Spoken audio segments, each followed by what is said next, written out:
یہ سب باقی ہے تو باقی نہیں ہے، یہ کس نے محبت سے ڈالی نگاہیں کہ عالم میں پھر سے بہار آ رہی ہے، یہ کس نے محبت سے ڈالی نگاہیں، یہ کس نے محبت سے ڈالی نگاہیں کہ عالم میں پھر سے بہار آ رہی ہے، جو دن آ رہا ہے بھلا رہا ہے، جو رات آ رہی ہے خوشی لا رہی ہے، جو دن آ رہا ہے بھلا رہا ہے۔ بڑا خوبصورت جلسہ، دور تک سامعین اور خوبصورت حوصلے کے ساتھ یہ خوبصورت جلسہ اور بڑے فیصلے کا منتظر یہ جلسہ۔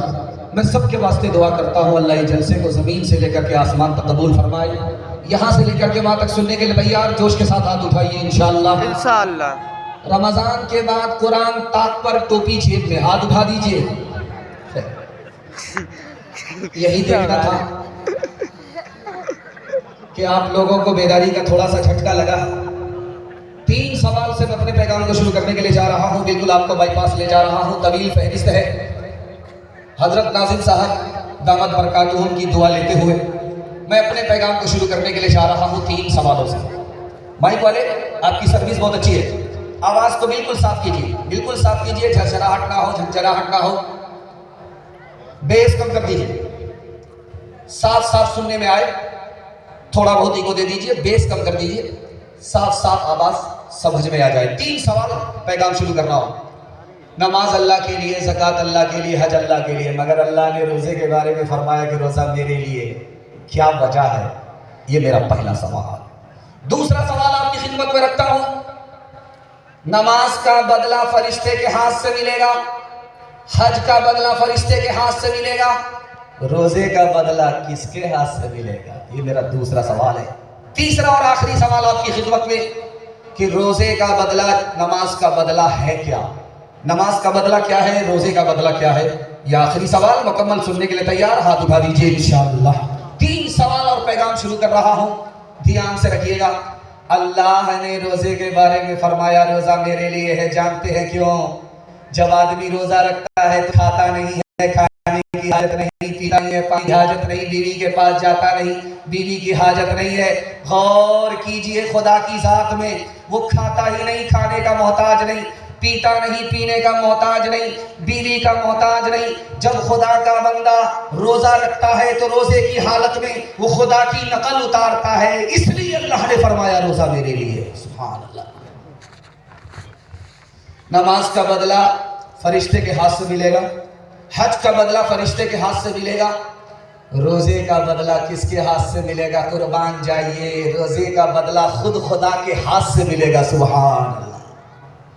تیسرا اور آخری سوال آپ کی خدمت میں، نماز کا بدلہ جنت ہے، حج کا بدلہ جنت ہے، زکوٰۃ کا بدلہ جنت ہے، لیکن روزے کا بدلہ کیا ہے؟ تو لکھا خود خدا کی ذات ہے، جس کو خدا مل گیا اس کو ساری خدائی مل گئی۔ مسجد کمیٹی بیٹھتی ہے، تراویح میں کون حافظ آئے گا، تراویح سنائے گا؟ تو کچھ لوگ کہتے ہیں کتنے دن میں تراویح ہوگی؟ کسی نے کہا 10 دن میں، کسی نے کہا 5 دن میں۔ ایک بات نقطے کی یاد رکھیے، اللہ آپ کے علم میں اضافہ فرمائے، میرے مطالعہ کو تازہ فرمائے۔ ختم قرآن الگ ہے، ختم تراویح الگ ہے۔ تراویح چاند سے شروع ہوتی ہے، چاند پر ختم ہوتی ہے۔ ختم قرآن بیچ میں ہو جائے گا، مگر ختم قرآن کو آپ نے ختم تراویح سمجھ لیا تو دن کا رمضان آپ کو ملے گا، رات کے رمضان سے آپ محروم ہو جائیں گے۔ کمیٹی بیٹھتی ہے کتنے دن میں ختم قرآن ہونا چاہیے، تو کچھ لوگ کہتے ہیں 10 دن میں، کچھ لوگ کہتے ہیں 5 دن میں، کچھ لوگ کہتے ہیں 7 دن میں۔ ایک آیا سپر فاسٹ حافظ، وہ بولا کہ 3 دن میں ہم آپ کو فاربیس گنج سے دلی پہنچا۔ بولا کہ ہاں یہ حافظ ہے، واہ رے حافظ۔ 3 دن تراویح پڑھیں گے، اس کے بعد پاؤں پھیلا کر کے 27 دن سوتے رہیں۔ 3 روز میں ختم قرآن ہو گیا تو یہ حافظ صاحب نے کھڑے ہو کر کے کہا مبارک ہو ختم قرآن ہو گیا مٹھائی بانٹو. تو ایک مقتدی کھڑا ہو کر کے بولا کہ حافظ صاحب سورہ یاسین نہیں آئی. تو سمجھ میں آیا کہ اندھوں میں کانا راجا بھی ہے, کوئی چوری پکڑنے والا ہے. تو حافظ صاحب کہتے ہیں منطق سے کہ آپ بالکل صحیح کہہ رہے ہیں, میں نے سورہ یاسین جان بوجھ کر کے چھوڑ دیا تھا. سورہ یاسین مردہ پر پڑھی جاتی ہے, زندہ پر نہیں. جیسے پڑھتا ایک ایک کر کے سب کا جنازہ ہوتا. تحفہ یہ مسلمان کو رمضان مبارک ہو, اللہ کا تمہیں یہ ایک مہمان مبارک ہو. تحفہ یہ مسلمان کو کر لو میں زبان نظروں کی حفاظت, کر لو میں عبادت اور قرآن کی تلاوت. پڑھتے ہیں تراویح ہم, پڑھتے ہیں تراویح ہم, قرآن مبارک ہو تحفہ مسلمان کو. آپ لوگ ایسے خاموش